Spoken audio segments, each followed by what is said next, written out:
All right, so here's the scientific conclusion what EMDR does to the brain.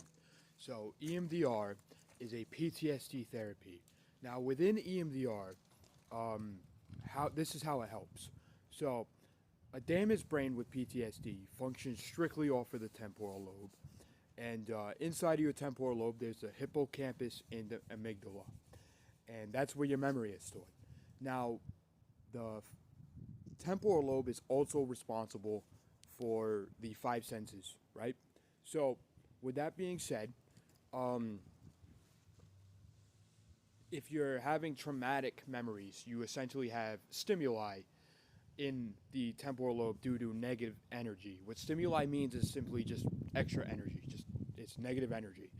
And what EMDR does is it removes the traumatic response to the memory so you can process with your five senses, your temporal lobe, your memory, and in adjacent to the prefrontal cortex.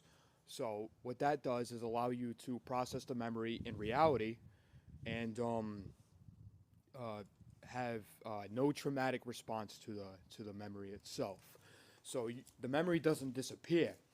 The memory simply stays inside your brain, but you're able to process it through your five senses correctly, and therefore your prefrontal cortex functions and you're in reality because you're not functioning based off of your trauma, and you're not reliving it in real time.